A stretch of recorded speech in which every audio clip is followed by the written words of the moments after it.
We begin, as so often, in a profound quietness. A stillness that is not merely the absence of sound, but a deep, resonant presence. Have you ever noticed, truly noticed, those moments? When the entire world seems to pause around you. When the usual relentless rush of thoughts, the insistent clamor of daily duties, the heavy weight of expectations simply recedes. And you are left not with an aching emptiness, but with an overwhelming, almost palpable fullness, a rich tapestry of being. Perhaps you've found yourself there, gently cradled in such a space. A moment so utterly complete, so vibrant, so utterly alive, that all the words you possess, all your earnest attempts to give it form or explanation, they simply dissolve. Like mist touched by the first tender rays of a newborn dawn, vanishing silently without a trace. Or like a delicate whisper uttered into the vast, indifferent expanse of an open sky, lost before it can even be fully heard. You try to speak.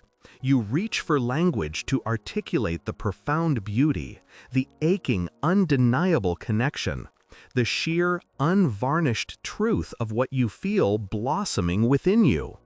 But the words, they feel clumsy. They feel utterly inadequate.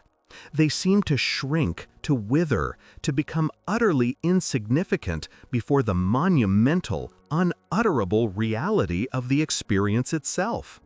They cannot hold it. They cannot contain it. It is in these sacred pauses, these profound gaps between what can be said and what is felt, that we encounter a different kind of communication, a language without sound, a knowing that transcends the limitations of intellect, the boundaries of logic. You might feel it as a profound warmth spreading gently through your chest, radiating outwards. A subtle, ancient thrumming beneath your skin, echoing a forgotten rhythm. Or a deep cellular recognition in your very bones, as if your entire being is remembering something vital, something long since buried. This, you understand, is not a void. This is not absence. This is the very opposite. This is presence, a deep, unshakable, luminous presence. Have you truly felt that profound stillness? That particular, almost tangible quality of the air itself? As if the atmosphere surrounding you, thick and resonant, has grown heavy. Not with oppression, not with suffocation, but with a profound, almost spiritual reverence. As if the air itself holds you suspended. Not trapped, not restrained, but gently, lovingly cradled. Held in a deep, unspoken moment that needs no justification, no narrative, no explanation, no sound. It simply is. And in that profound isness, everything important is understood. Everything essential is communicated, without a single utterance. This, my friend, is precisely where sensuality truly begins to speak its most ancient, most profound truths. Not through the explicit, often superficial touch alone, but through this silent, profound, soul-to-soul communion. Here, truth communicates without a single word being uttered. It is felt. It is known.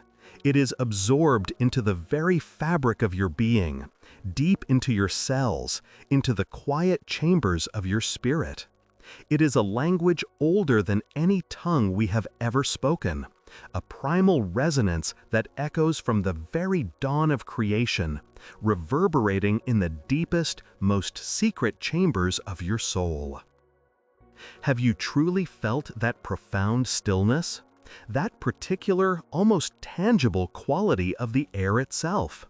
As if the atmosphere surrounding you, thick and resonant, has grown heavy, Not with oppression, not with suffocation, but with a profound, almost spiritual reverence, as if the air itself holds you suspended, not trapped, not restrained, but gently, lovingly cradled, held in a deep, unspoken moment that needs no justification, no narrative, no explanation, no sound.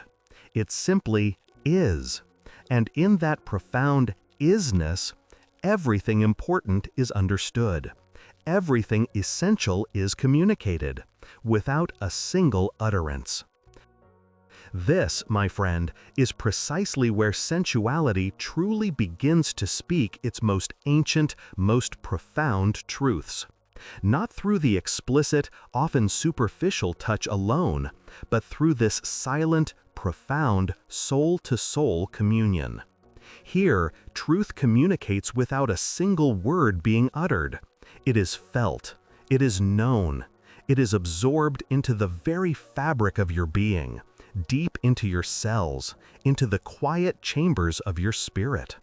It is a language older than any tongue we have ever spoken, a primal resonance that echoes from the very dawn of creation, reverberating in the deepest, most secret chambers of your soul.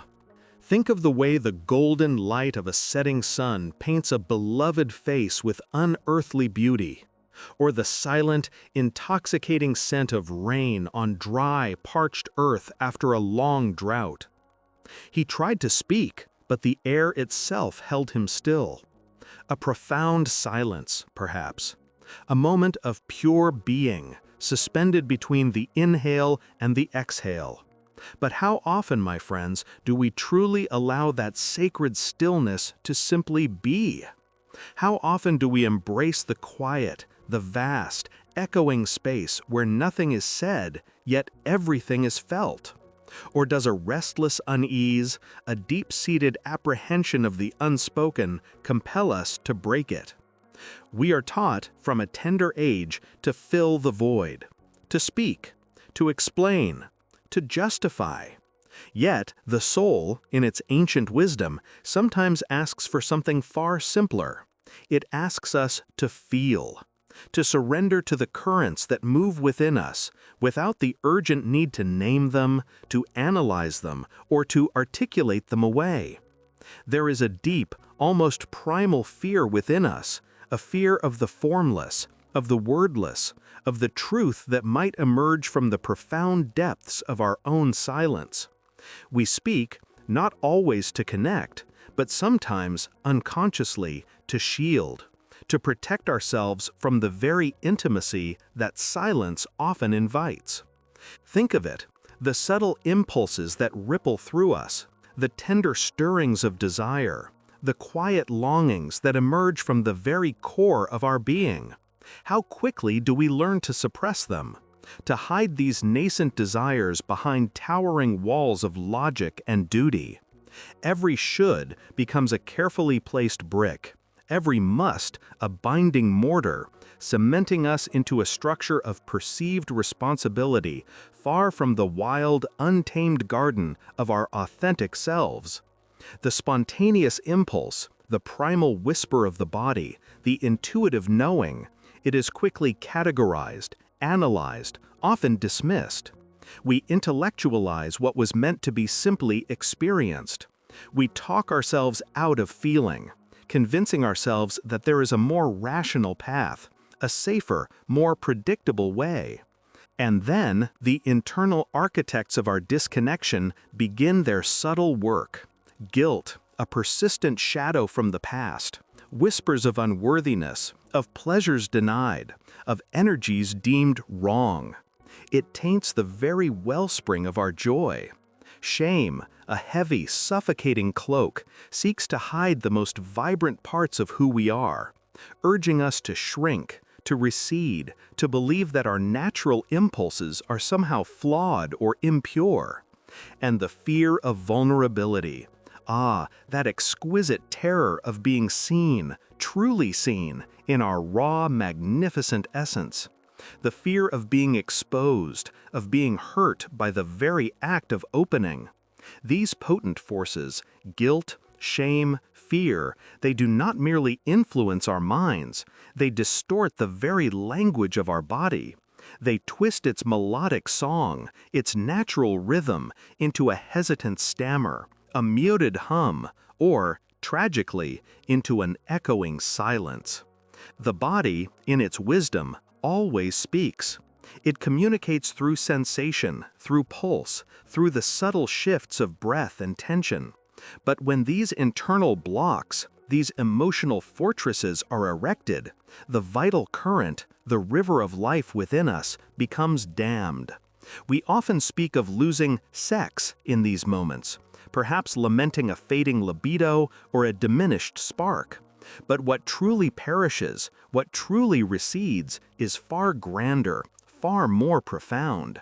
It is the very life force itself, the élan vital, that creative, healing energy that animates every cell, every dream, every connection.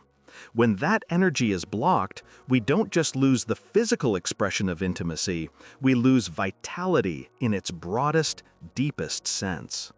We lose that very ability to breathe fully.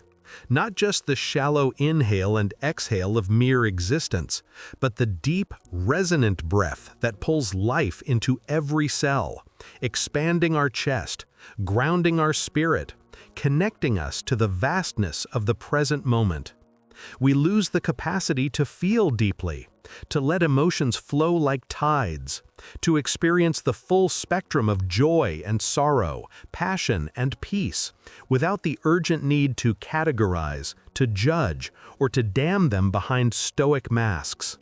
We lose the magic, the quiet wonder, to see the world anew, to rediscover the sacred in the sensual, the miraculous in the mundane.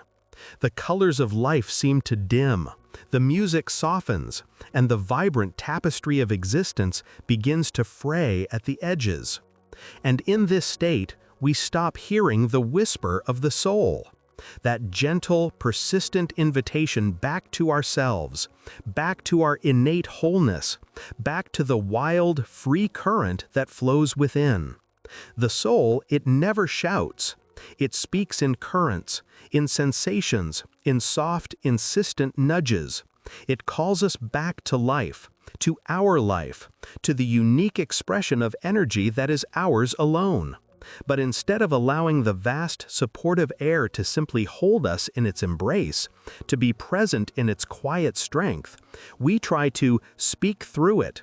We try to fill it with noise, with explanations, with justifications, anything to avoid the silent, powerful truth that waits for us when we simply surrender.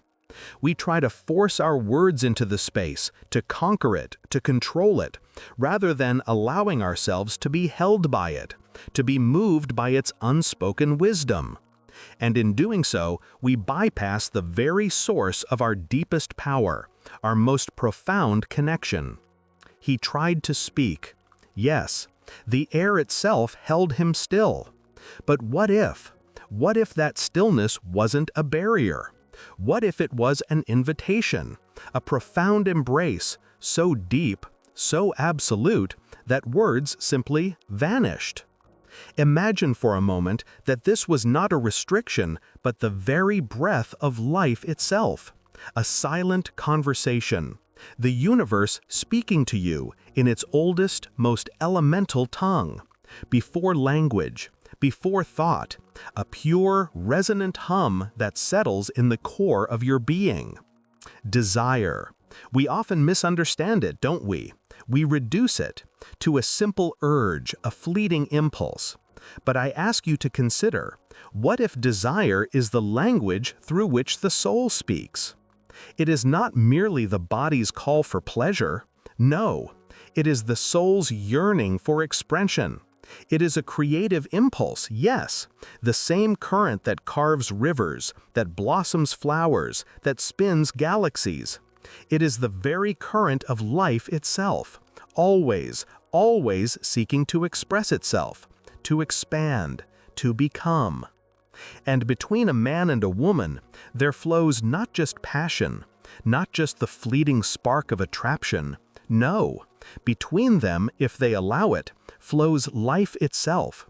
This is the sacred energy that moves worlds, that heals the deepest wounds, that creates, not just children, but dreams, ideas, a shared reality woven from the unseen threads of two souls. Attraction. We are taught sometimes to fear it, to label it, to deem it less than pure. But what if we saw it for what it truly is? Attraction is not sin. It is the universe remembering itself. It is the fundamental force of creation. The magnetic pull that brings stars together, that draws water to the earth. It is the deep cellular recognition of kinship, of belonging, of unity. Watch a woman breathe deeply. Truly watch her. When her chest rises and falls in that slow, rhythmic dance, life breathes with her. The earth breathes with her. This is not just air entering lungs. This is an energy of presence, of absolute attention, a state of pure being, a deep, resonant stillness that vibrates with power. This is the force that can halt words, that can silence the frantic chatter of the mind. It doesn't restrict, it doesn't diminish. Instead, it fills. It fills the soul with a quiet knowing, a profound sense of peace, a connection that transcends all explanation, a silence that is richer, fuller than any sound. Love, feel, breathe. The energy within you has never died. It's been waiting for you to awaken. And so, we find ourselves at a crossroads, where the whispers of the past meet the yearning for a present alive with meaning. Many arrive here feeling a quiet disconnect, a subtle erosion of that vibrant current that once flowed so freely within them.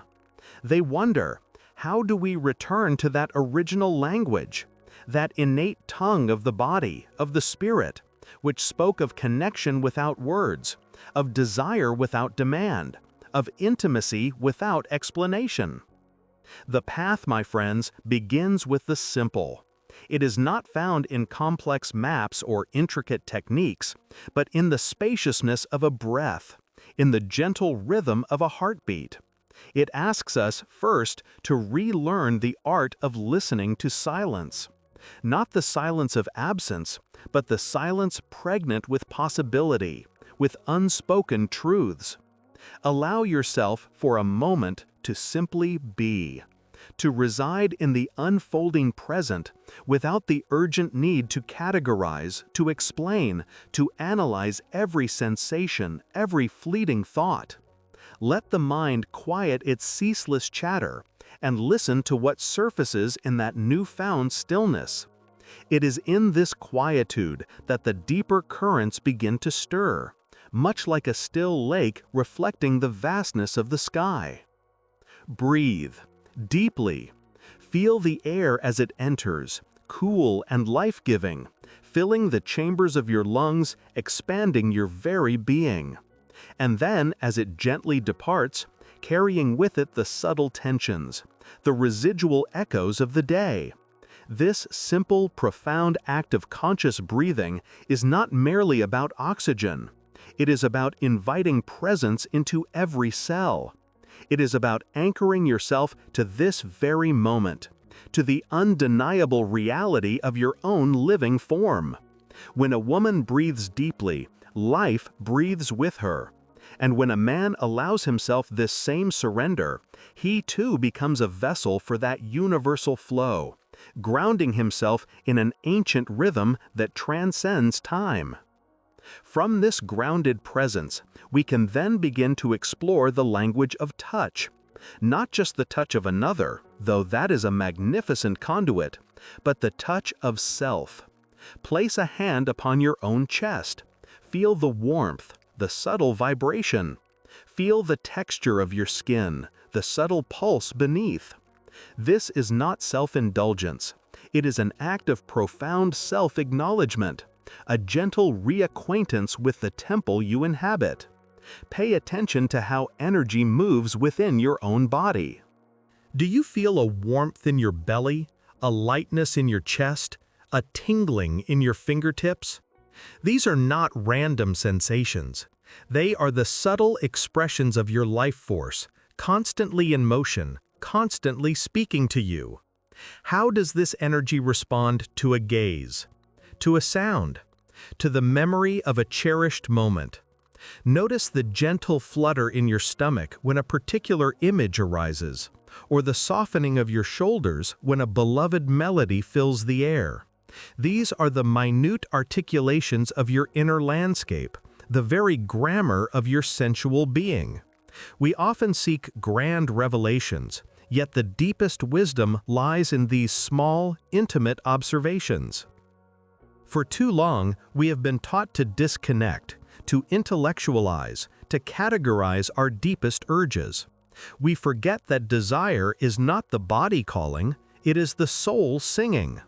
It is the yearning for connection, for wholeness, for the raw, unfettered experience of being alive. And yes, between a man and a woman flows not just passion, but life itself. It is a sacred current, meant to enliven, to heal, to create. But when this energy is blocked, when it is denied its natural expression or weighed down by shame, we don't just lose sex, we lose vitality. We lose the creative spark, the wellspring of joy, the very zest for existence. Remember, attraction is not sin. It's the universe remembering itself. It is the primal magnetic pull that draws elements together, that forms stars and galaxies, that breathes life into every form. To deny this attraction, to demonize it, is to deny a fundamental truth of creation. It is a call to merge, to expand, to experience the divine reflected in another. A man doesn't lose power when he ages. He loses it when he stops looking with wonder, when he stops seeing the profound beauty in the arc of a woman's neck, the wisdom in her eyes, the resilience in her spirit, when he ceases to be amazed by the intricate dance of life, by the simple miracle of a shared glance. This wonder, this open-hearted curiosity is the fuel for our creative and sensual energy. It keeps the channels open, the currents flowing. The invitation now is to cultivate this courage, the courage to feel again, to allow the vulnerability that comes with true opening, to shed the armor of expectation and judgment, and to simply allow yourself to be receptive. To open yourself to the flow that has always been within you, that has never truly left, but perhaps merely awaited your conscious acknowledgement. This flow is not aggressive or demanding. It is gentle, persistent, and infinitely nourishing. It is the courage to release the need to control, to predict, to dominate. It is the permission to be held, not by fear, not by the rigid structures of what you think you should be, but by pure, living energy. That magnificent, vibrant force that makes us still, profoundly quiet in its presence, yet infinitely, gloriously alive. It is the breath of creation itself, moving through you as you. Love, feel, breathe. The energy within you has never died. It's been waiting for you to awaken. And so, we find ourselves here again, in the quiet, this profound stillness. Remember that moment when you felt held, perhaps even stopped? As if the very air itself had woven an invisible tapestry around you, holding you motionless. For so long, we might have perceived this stillness as a barrier, a resistance, a frustrating halt in the flow of our lives, our desires, our connections. But what if it was never a barrier at all? What if this pause, this exquisite suspension, was not an obstacle to overcome, but an invitation? A gentle, yet insistent beckoning to something deeper, to a flow that runs beneath the surface of our everyday striving. A healing current, patient and pure, waiting for our attention. It is in this profound quietude that the soul finds its voice, unburdened by the clamor of the world. Imagine for a moment that the resistance you felt was simply the universe drawing you closer, not to restrict, but to focus, to whisper a truth that hurried words often drown out. That truth is simple yet profound. When we cease to fear our own inherent power, life itself begins to flow anew. When we drop the struggle, when we release the need to push or pull, the river of being finds its natural course. It is not a current we must force, but one we are invited to simply enter, to surrender to its gentle strength. This energy, this vital current, it is not merely physical. It is not confined to the narrow definitions we've been given. It is the very essence of creativity, of connection, of belonging. It is the force that moves galaxies and stirs the quietest heartbeat. And within you, it is an ocean. When we speak of desire, we often limit it to a singular physical yearning. But listen closely. Desire is the language through which the soul speaks. It is the deep longing for wholeness, for union, for the ecstatic dance of becoming. It is the soul's song, yearning to be heard, to be expressed, to be lived. When this song is muffled, when this language is ignored, the vibrancy of our very existence diminishes. We become echoes instead of origins, shadows instead of light. We chase after external validations, after fleeting sensations, believing that these will fill the void. Yet the deepest fulfillment comes from within, from allowing this sacred current to move through us unrestricted. Think about the quiet wisdom of nature. A seed does not push its way through the earth with aggression. It softens, it expands, it allows the inherent life force within it to guide its growth, to unfurl its leaves towards the sun. In the same way, we are invited to soften, to allow, to trust the intelligence of our own being. This is where the magic of connection truly lies. Between a man and a woman flows not just passion, but life itself. It is a sacred exchange, a dance of polarities that ignites something far beyond the physical. It is the mirroring of souls, the recognition of shared divinity.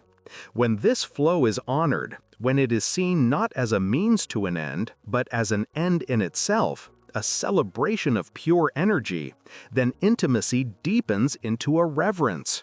It becomes a space where two souls remember their origin, where their individual lights merge into a greater luminosity. A sacred alchemy unfolds, transforming ordinary touch into a divine communion.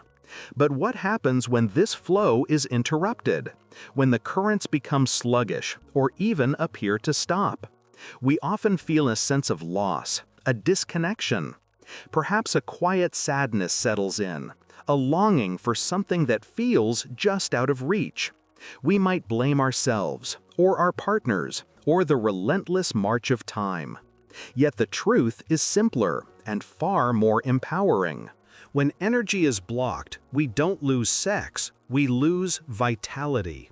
We lose the spark in our eyes, the spring in our step, the creative surge that fuels our dreams. It's not about losing a function, it's about losing a fundamental aspect of our aliveness. These blocks, these hesitations, they are often born of fear. Fear of vulnerability. Fear of being seen, truly seen. Fear of the power that surges through us when we are fully open. But remember, the stillness was an invitation to lean into that fear, not with struggle, but with curiosity. To ask, what is this fear trying to tell me? Is it a warning or a forgotten whisper of strength? Perhaps it is merely a gate guarding a treasure you are ready to reclaim. Consider the breath. It is the most fundamental rhythm of life, and in its depth lies immense power. When a woman breathes deeply, life breathes with her, not just her lungs, but her entire being, her womb, her heart, her creative center. Each inhale is an acceptance, each exhale a release. It is a continuous, sacred exchange with the universe. And in that deep, resonant breath, she reclaims her power, her sensuality, her connection to the earth and the stars. Her breath becomes a prayer, a meditation, a silent song of her own potent essence. And for a man, too, the breath is a profound gateway. It is not about asserting dominance, but about grounding, about presence. A man doesn't lose power when he ages. He loses it when he stops looking with wonder, when he ceases to be amazed by the intricate dance of life, by the beauty around him, by the mystery within. His power is not in his youthful vigor alone, but in his depth, his stillness, his capacity for profound presence and protection. When he breathes deeply, when he allows himself to feel, he taps into an ancient, unwavering strength that transcends the physical. He becomes a stable point in the swirling currents, a mountain rooted in wisdom.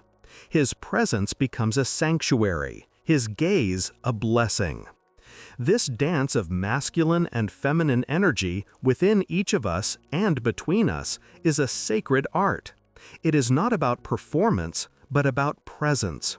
Not about attaining, but about allowing. The very essence of attraction, that magnetic pull we feel towards another, or towards a creative endeavor, or towards a moment of profound beauty, it is not a sin. It is not something to be controlled or judged. Attraction is not sin. It's the universe remembering itself.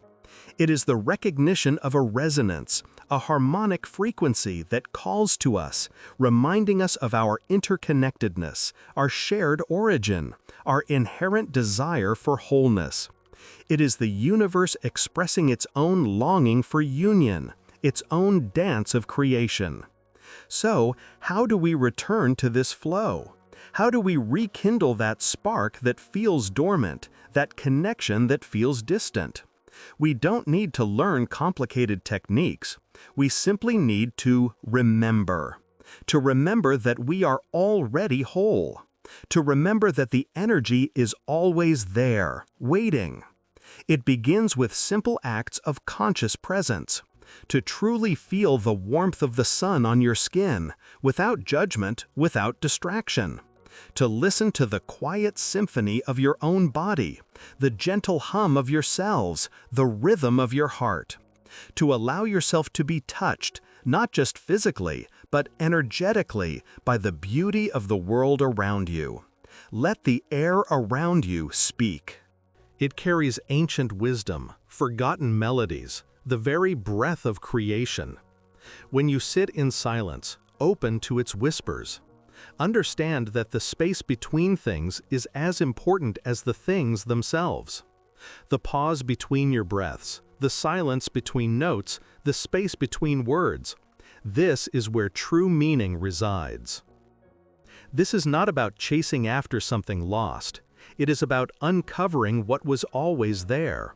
It is about peeling back the layers of societal expectation, of self-judgment, of fear, to reveal the vibrant, pulsating core of who you truly are. Allow yourself to feel the subtle currents within you, the gentle stirrings, the quiet invitations. There is no need to force, no need to rush. The river knows its way to the sea, and your energy knows its way back to full, vibrant expression. It's about re-establishing that intimate conversation between your body and your soul, to listen to the innate wisdom of your flesh, to honor its sensations, to cherish its capacity for pleasure and profound connection. Your body is not just a vessel, it is a sacred temple, alive with the energy of the universe. And in this gentle unfolding, In this silent awakening, you will find that the passion you seek, the intimacy you long for, the creative inspiration that feels elusive, it all begins to flow naturally, effortlessly, because you have opened the gates, you have remembered. Love, feel, breathe. The energy within you has never died, it's been waiting for you to awaken.